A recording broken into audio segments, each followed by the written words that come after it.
there's one sauce that has a reputation for being difficult, a sauce that strikes fear into the hearts of chefs everywhere, it's Hollandaise. Now Hollandaise, just like mayonnaise, is a fat in water emulsion.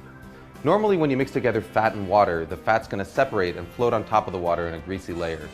But the key to a successful emulsion is to break that fat up into droplets so tiny that they stay evenly dispersed, causing the liquid to thicken and turn opaque.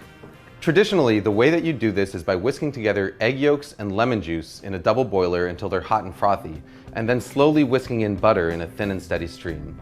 As you whisk, the butter breaks into minute droplets, while the egg yolk acts as an emulsifier, helping to keep those droplets evenly dispersed and thickening the sauce.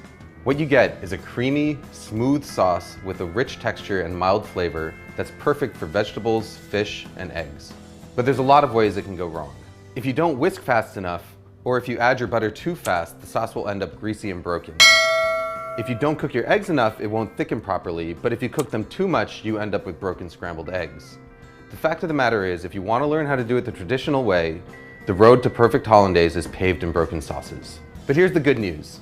There's an alternative method that is completely foolproof, produces a Hollandaise that's every bit as good as the traditional version, and takes about a minute start to finish. All you need is a small pot, a glass measuring cup, and a hand blender with a cup that barely fits its head. We start by combining an egg yolk, a teaspoon of water, a teaspoon of lemon juice, and a pinch of salt in the bottom of a blender cup. Next, we melt a stick of butter on the stovetop until it's completely hot and bubbling. It should register about 220 degrees Fahrenheit with an instant read thermometer. Pour that butter into a glass measuring cup. Now all we've got to do is stick the hand blender into the cup, start it running, and then slowly drizzle in our butter. As the hot butter hits the eggs, they start to cook. By the time you've added all of your butter, about 30 seconds later, the eggs are fully cooked and you've got a smooth, creamy, hot Hollandaise sauce that is completely indistinguishable from one made using the traditional whisking method. Hollandaise is at its best right when you make it, but if you want to store it, your best bet is to keep it in a small, lidded pot in a warm spot somewhere near your stove.